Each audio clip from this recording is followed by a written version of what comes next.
ذکر کرنے والے لوگوں کی مثال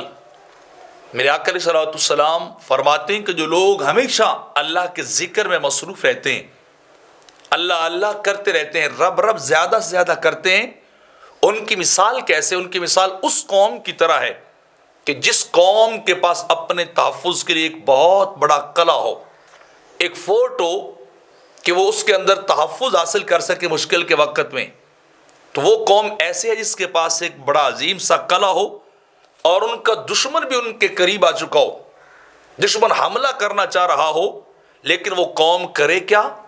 جب دشمن حملہ کرے تو وہ دوڑے اور اپنے قلعے میں چلے جائے، قلعہ بند ہو جائیں اور وہاں اپنے آپ کو محفوظ کر لیں اور دروازے بند کر لیں کہ باہر سے کوئی دشمن بھی داخل نہ ہو سکے، ان کو نقصان نہ پہنچا سکے، ان پہ حملہ آور نہ ہو سکے. تو میرے آقا علیہ السلام فرماتے ہیں جس طرح وہ قوم دشمن کے حملے سے محفوظ ہو جاتی ہے، اللہ کا ذکر کرنے والا شخص جس کی زبان پہ اللہ اللہ کے کلمات جاری رہیں، جس کی زبان اللہ اللہ سے تر و تازہ رہے، وہ بندہ بھی اسی قوم کی طرح ہے کہ جب وہ اللہ کا ذکر کرتا ہے تو دشمن شیطان پاس ہوتا ہے، تو جب وہ ذکر کرتا ہے تو وہ ذکر کے قلعے میں داخل ہو جاتا ہے اور شیطان اس پہ حملہ نہیں کر سکتا، شیطان اس کو بہکا نہیں سکتا،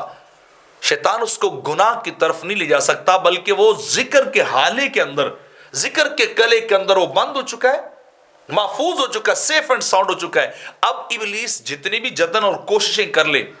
اس کو بہکانے کی یا غلط چیز کی طرف لے جانے کی، تو وہ کبھی نہیں لے جا سکتا. جیسے کہ ایک اور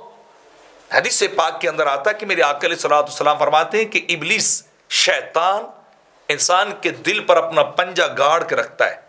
اس طرح پنجہ گاڑ کے دل کے اندر وہ پیوست کر کے رکھتا ہے اپنے پنجے کو.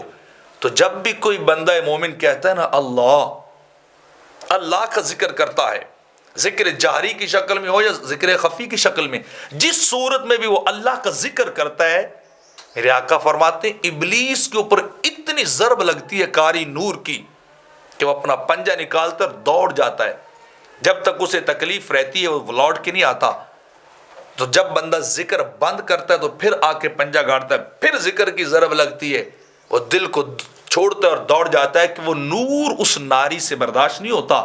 جو نور اللہ کے ذکر سے قلب پہ نازل ہوتا ہے، طاری ہوتا ہے. تو انسان ذکر کی وجہ سے، اللہ کے نام کی مالا جپنے کی وجہ سے ابلیس اور اپنے بدترین دشمن سے بچ جاتا ہے. تو کیوں نہ انسان جہاں تک اس کے لیے ممکن اور پاسبل ہو وہ اللہ اللہ ہی کرتا رہے